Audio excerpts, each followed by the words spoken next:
நம்ம எல்லோருமே குற்றவாளிகளை போய் நீ ஏன் இதை செய்கிறன்னு சொல்லி தட்டி கேட்க வேண்டாம். போய் சினிமா ஹீரோ மாதிரி வந்து அடித்து சண்டையெல்லாம் போட வேண்டாம். எதுவுமே பண்ணாதீங்க. அட்லீஸ்ட் குற்றம் நிரூபிக்கப்பட்டதுக்கப்புறம் அடைச்சி அப்படிங்கிற மாதிரி வெறுத்து அந்த பார்வையவாவது காட்டுங்க. பொள்ளாச்சி பாலியல் வன்கொடுமை வழக்கில் இன்றைக்கி வந்து தீர்ப்பு வந்திருக்குது. அவ்வளோ பெருசாக கொண்டாடத்தக்க தீர்ப்பு இது. அருமையான தீர்ப்பு. அன்றைக்கி வந்து இந்த வழக்கை வந்து எடுத்துக்கவே மாட்டாங்க அப்படிங்கிற அளவுக்கு எஃப்ஐஆர் பதிவு பண்ண முடியல, அரெஸ்ட் பண்ண முடியல, எதுவுமே அந்த பசங்களை பண்ண முடியல. அந்த பசங்க மேலே மேக்ஸிமம் அந்த பசங்களை பெற்றவங்களாம் என்ன தான் பண்ணிகிட்டு இருந்தாங்கன்னா எங்கள் பசங்க எந்த தப்பும் பண்ணலைன்னு சொல்லி அரசியல்வாதிகளை முதலமைச்சர் வரைக்கும் பிடிச்சி பாதுகாப்பு கொடுத்துக்கிட்டு இருந்தாங்க. எங்கள் பசங்களை எப்படியாவது விடுவிச்சா போதும் அப்படிங்கிறாரு பாதுகாப்பு கொடுத்துட்டு இருந்தாங்க. அப்படின்னா நீங்கள் பெண்களை விற்றா என்ன, வீடியோ எடுத்தா என்ன, என்னவோ ஒன்று பண்ணுங்கள், எங்களுக்கு வீட்டுக்கு பணம் வந்தால் சரின்னு சொல்லிட்டு அந்த சபரிராஜனுக்கு கல்யாணம் ஆகி ஒரு பெண் குழந்தை. அப்போ அந்த பொண்டாட்டி வந்து பேட்டி கொடுக்குறா, வந்து ரொம்ப தைரியமாக டிவியில் வந்து நின்றுட்டு பேட்டி கொடுக்குறாவெல்லாம். அந்த குழந்தைய எப்படி வளர்த்து போகிறாவெல்லாம். நாளைக்கு அது அந்த ஜெயிலுக்கு போனானே அந்த பெண்கள் வழக்கில் அந்த சபரிராஜனோட பொண்ணு தான் இது அப்படின்னு சொல்லிட்டு ஸ்கூலில் படிக்கும்போது, 12th படிக்கும்போது, காலேஜ் போகும்போதெல்லாம் அப்படியே கம்மன்னு மணக்கம் அந்த பொண்ணு மேலே. அப்படியே பார்க்குறவங்களாம் திரும்பி பார்த்து அடையே எங்கப்பா அப்படின்னு சொல்ல போகிறாங்க.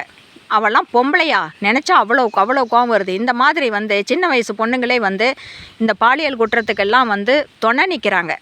எப்படியாவது காப்பாற்றிட்டா போதும்னு சொல்லிட்டு அன்றைக்கி அவ்வளோ போராடினாங்க. ஆனால் இன்றைக்கி மூஞ்சி வச்சுட்டு வெளியில் வர முடியுமா? அவங்க அம்மா தான் அது, அவங்க அப்பா தான் இது, அவன் பொண்டாட்டி தான் அது, அவன் பிள்ளை தான் இதுன்னு எத்தனை பேர் சொல்லுவாங்க? இதெல்லாம் வந்து உங்கள் பசங்களுக்கு ஒவ்வொருத்தரும், பிள்ளைங்களை பெற்றவங்க அத்தனை பேரும் பசங்களுக்கு நன்மை தீமைகளை சொல்லி கொடுத்து வளர்த்துங்க. தீமை என்னைக்காக இருந்தாலும் கொண்டு போய் தீயில போட்டுரும். நிச்சயமாக எங்களை எதுவும் பண்ண முடியாதுன்னு சொல்லி எங்கள் அப்பா அரசியல்வாதி தெரியும், எங்கள் தாத்தாவுக்கு ஜட்ஜு தெரியும் அப்படின்னு சொல்லி தான் அந்த பசங்க இதெல்லாம் செஞ்சாங்க. ஆனால் கடைசியாக யாருக்கு தெரிஞ்சதோ இல்லையோ கடவுளுக்கு எல்லாமே தெரிஞ்சிருச்சு. இப்போ பாதிக்கப்பட்ட பெண்களுக்கு இது வெற்றி தான், பெரிய வெற்றி. அவங்க பாதிக்கப்பட்டுட்டாங்க, அவ்வளோதான். ஆனால் வந்து அதை காட்டி இந்த மாதிரி வீடியோ எடுத்து வச்சுக்கிட்டு மிரட்டுறான். பாலியல் வன்கொடுமை தயவு செஞ்சு பெண்கள் முன்னாடி வாங்க. இந்த தீர்ப்புக்கு அப்புறமாவது எங்கேயோ நடக்குது நமக்கு என்ன போகுது அப்படின்னு சொல்லி பெண்கள் எப்போவுமே இருக்க வேண்டாம். பெண்களுக்கு எதிராக எந்த இடத்துல குற்றம் நடந்தாலும் அது பெண்களை நிச்சயமாக பாதிக்கணும். இது நான் இங்கே சொல்லலை, ஸ்ரீகிருஷ்ணர் காந்தாரி கிட்ட கேட்டார்.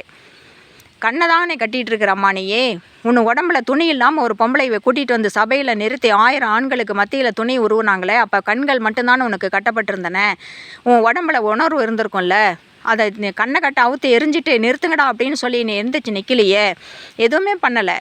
ஏன்னா அந்த மாதிரி தயவு செஞ்சு போவாதீங்க. கடைசியாக ஸ்ரீகிருஷ்ணர் சொன்னது அந்த ஒரு பாவத்துக்காகவே உன்னுடைய வம்சத்தையே நான் வேரோடு அழிப்பேன்னு சொல்லி அழித்தார்.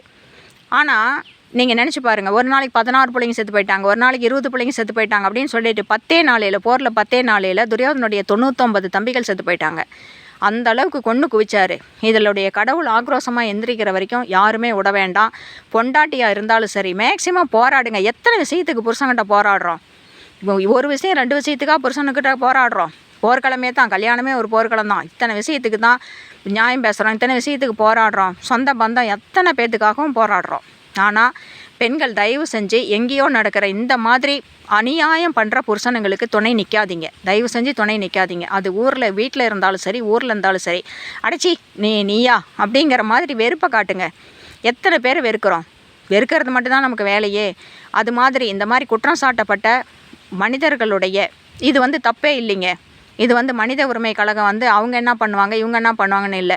அந்த சபரிராஜனுடைய பொண்டாட்டி வந்து அந்த வழக்கு நடந்தப்போ பொன் குழந்தையை எடுத்துகிட்டு வந்து நின்றுட்டு டிவியில் பேட்டி கொடுத்தா. என் புருஷனுக்கு இதுக்கு எந்த சம்மந்தமும் இல்லை, அவருக்கு எந்த தப்புமே பண்ணலை, அவருக்கு எந்த இதுவும் தெரியாது அப்படின்னு சொல்லி. இன்றைக்கி அவன் மேலே தான் எல்லா குற்றமும் நிரூபிக்கப்பட்டு ஆயுள் தண்டனையும் 4 சிறப்பு ஆயுள் தண்டனை கொடுத்துருக்குறாங்க. அப்போ அந்த ஜட்ஜி தப்பாவா சொல்லியிருக்கிறாங்க? சிறப்பு குற்றவாளி, நம்பர் 1 குற்றவாளி அவனு சொல்லியிருக்கிறாங்க. இவ வந்து என் புருஷனுக்கு ஒன்றுமே தெரியாதுன்னு சொல்கிறா. அது பெண் குழந்தை எடுத்துகிட்டு வந்து நாளைக்கு அந்த பெண் குழந்தையை வளர்த்து ஆளாக்கி நிறுத்திப்பார்.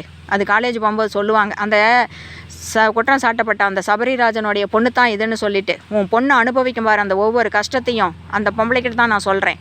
அந்த பொம்பளையெல்லாம் பார்த்தா நீங்கள் எல்லாருமே சொல்லுங்கள், நீ எல்லாம் ஒரு பொம்பளையா அப்படின்னு சொல்லுங்கள்.